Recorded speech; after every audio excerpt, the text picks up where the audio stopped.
and welcome to the second episode of our podcast, Her Story. Our guest today is Regina. Yeah. Hey, how are you? Hi everyone, it's a pleasure being here. I'm Regina. Yeah.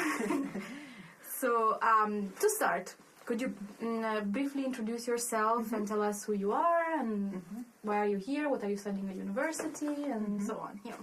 Yeah, thank you. Well, I'm Regina. I'm studying here a master in non-profit organizations in the Hochschule in Osnabrück. I've been here 1 year and a half so far. It's been like an interesting experience for me to study here and also to be part of this program that I was really interested in my country and to find some difficulties and some interesting things that I've experienced so far. Yes. Okay. So you mentioned you have been here for about a year and a half. Let's take a step back. What did your life look like in Peru just before you left? And what is a difficult decision to leave your home country? Yeah, for me, my daily life, I was working back in my country. I work as a public servant. I was working about 5 years, and I had like a really good job and a really good position in my country, but then I wanted to do something else, like to study something else, because I also started a non-profit, a small non-profit in my country to fight against corruption in the public service. Okay. And this was an idea at first, then we tried to pilot some how to do this project in real life.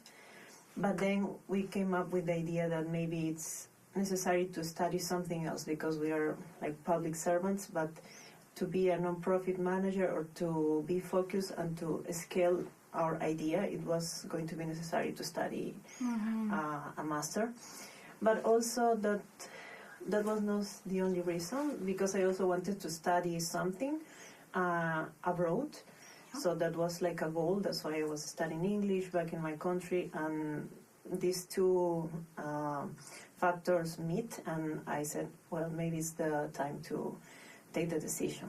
It was a difficult decision because I had like a good life back in my country, and then I came here, and it's the cost of life is very expensive, and I had to also deal with the language barrier because I came just with English, and we study in English, we communicate in with my colleagues, with my teachers, but then there is all the world around me in the supermarkets everywhere that I completely understand, which is the language of the country, but it's takes time to process everything. Yes. Yeah, I think we understand. It was also a topic of the last episode, so I think we all feel a bit the same on this. Yeah. So why did you choose specifically Osnabrück for your master? And was it for the program, or were you looking for a specific kind of city?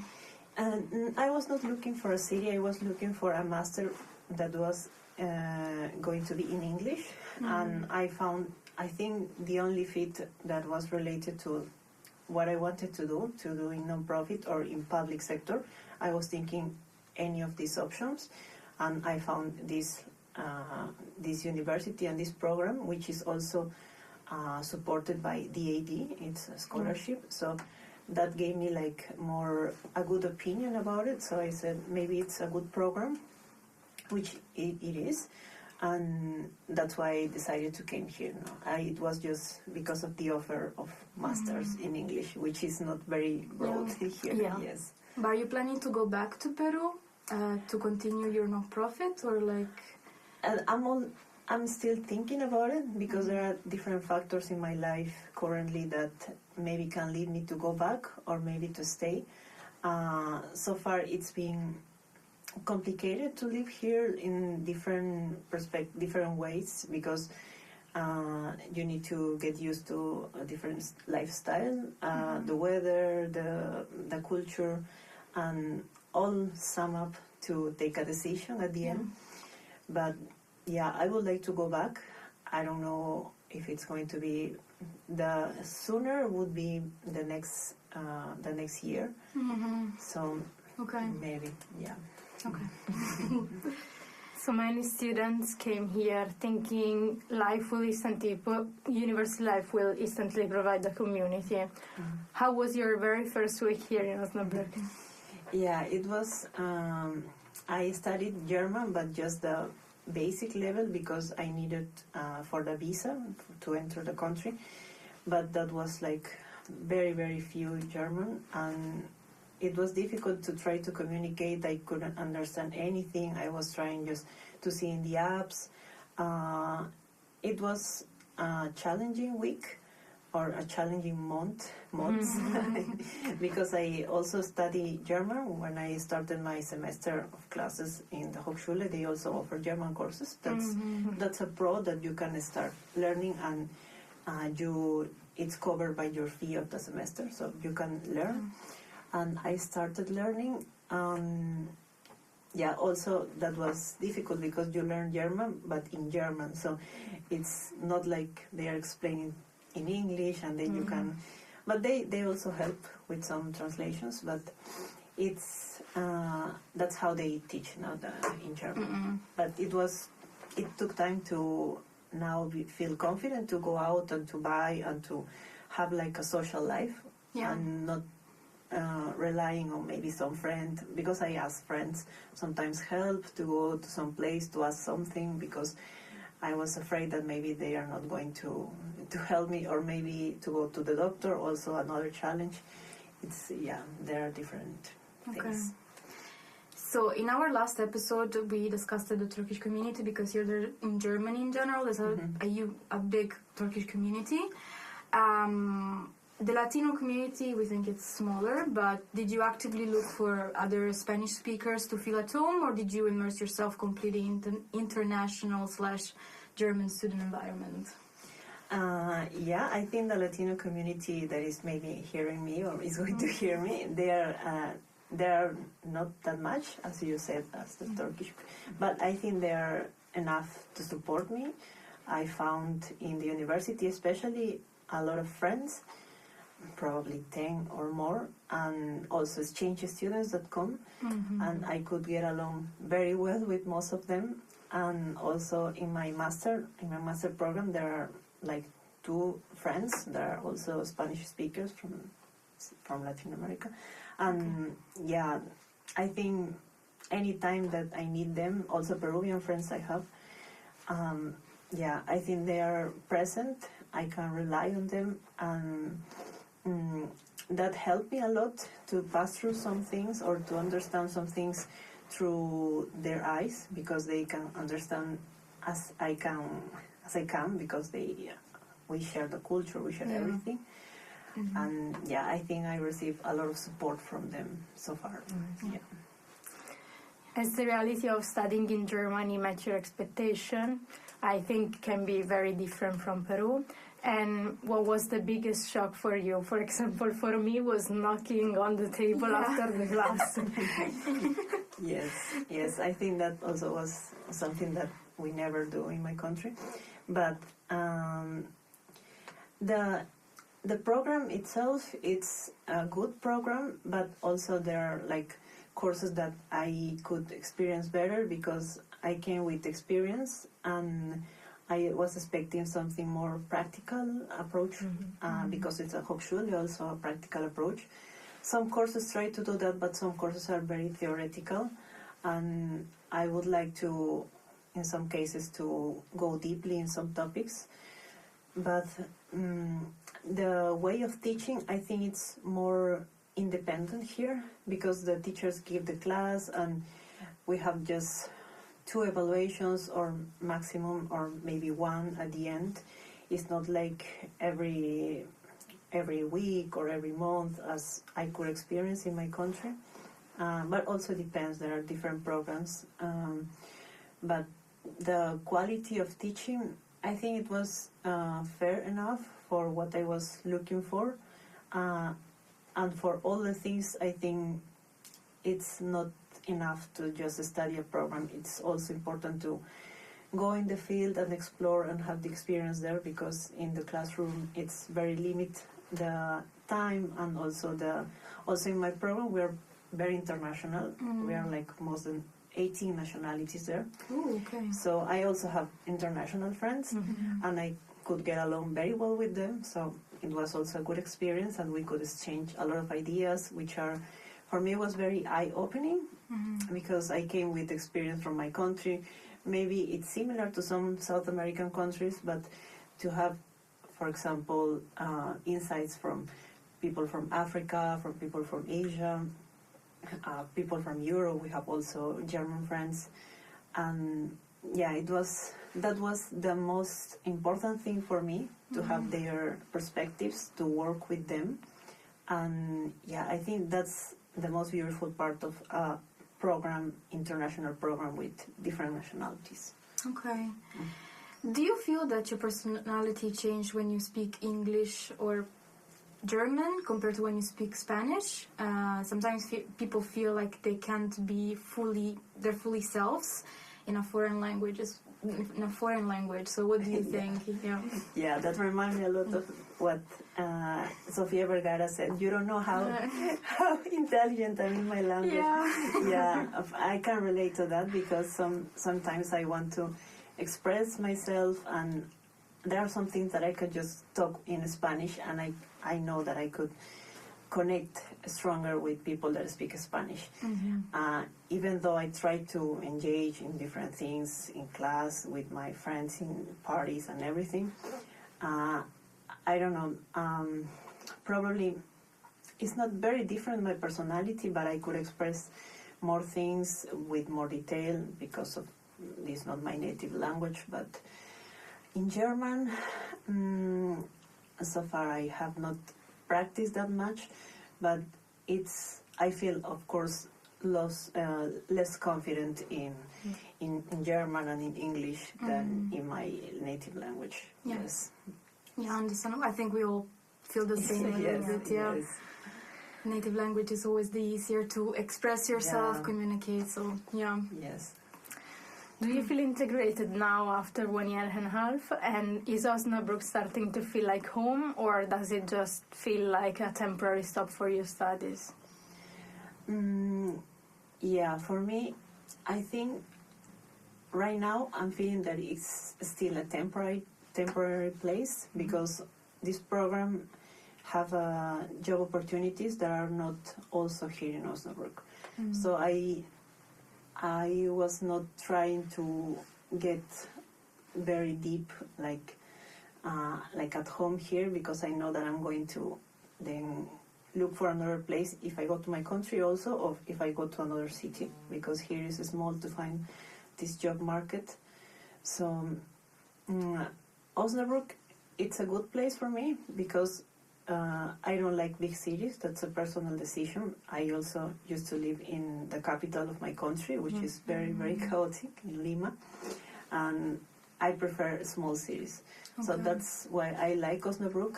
I don't have much more, I don't look for many social events. I was more focused on my program with my close circle of friends, so I was not very lacking of something fun or a big city, because I know that some people that are more trying to engage in social life, they can see here that is not enough. I can understand that. But for me, that I have different perspectives for this program, for this time to study, it was good enough, and I could really feel comfortable and safe here. Culturally, like Germany and Peru are quite different. How do you find the social interaction here? Like, do you think that people here are colder, or do you think it's just a stereotype? I think it depends, but overall, when you are in the city, when you have interactions with people around, you can see a difference that people here is more independent. They are on their own. It's if you need help, you need to ask something, you need to address someone, and I think they are very open to help you, but there is this like this barrier that they are in their own, no? And you don't want to cross that line, which is different. Like in my country, like everyone is like open, and you can approach, have like small talk sometimes, which is not like very frequent, but you can, and it's very normal. People are very noisy everywhere, so here is very quiet. I can feel that, and I think that's a big difference. Even when I traveled to Italy, I felt more at home there than here, because it was more, people is more like, how to say it, not happy, because maybe you're happy inside, but they show more that their emotions, that they are maybe frustrated or maybe happy. That's the difference in the public transport, for example. And with my friends,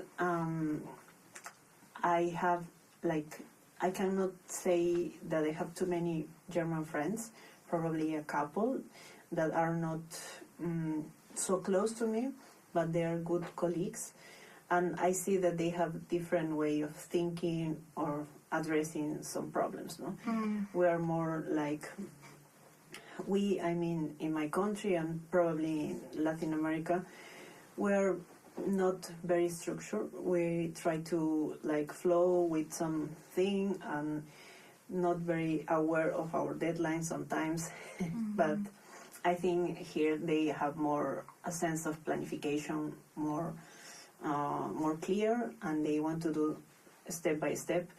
We are more like, we can do something at some point, we can almost finish, and then we do like the 10% in 20 days, something like that. It's like more, it's different, and that can lead to sometimes have problems with your groups because they want to do it in a way, and also not just my culture, because also Asian people, also African people, they have their own style. And I think that was the main challenge in the program, because we meet from different places, and we have to choose and to talk and to see how to work. In terms of personal safety and freedom as a woman, do you feel a difference here compared to your country? Yeah, here is way more safe than in my country. I can feel that I can go alone as a woman everywhere. I don't feel like harassed, which is very common in my country, and that gave me a lot of confidence to just be out. That's important for me. And at night, I know that there are some danger that some people have told me, have experienced, and I avoid that. But overall, it's way more safer than in my country. That's good. Okay. Have you personally experienced any discrimination or uncomfortable situation, perhaps related to being a Latina woman here or a foreigner? And if so, how did you cope with those moments? Especially as a Latina woman, I have not any bad experience, but I remember an event. It was an event in a non-profit, which was like calling to meet up with more international people. Most of the people were from Turkey, from Ukraine, also some Latin Americans. And we were in this place, which was like a cabin, like a place with doors, with glass doors. And there was a man that was trying to enter the place, and I think he was trying to do something, and the German people that was in charge of the event speak with him, and then he got away. But then when we went out to have like our snacks or something, the man came again and shouted something in German. I couldn't understand at that moment, but I was with another friend that she understood, and they were very, very like sad, but at the same time disappointed, because I think this man said something like that you go out or something, that you live from us or something. It's maybe it was just this person that I experienced, but so far from this experience, I have never seen something like directly towards me, anything racist or something like that. Okay. Last question. To close, we'd like to look ahead. There might be a woman listening that are thinking about moving to Germany, but they are feeling scared to make the jump. Mm-hmm. What advice would you give her, and what is the one thing you wish you had known before you got on that plane? Mm-hmm. I think for this woman would be important to see what she expects from her, like maybe 10 years from the point that she's living right now, because here you can find very good opportunities to study, to meet new people, to have this intercultural exchange, but at the same time, if you don't have a good level of German, it's going to be very difficult to see like a future here. And if you are not open to learn the culture and learn the language, it's going to be very difficult to have like a future here. So I would recommend that this person have at least the will to learn, or if could learn back in the country before coming, that would be like awesome, because she can or him cannot like have this process of like adapting at the same time studying the language, at the same time trying to cope with all the daily life. So I would recommend that, to study before the language, at least like a basic to communicate.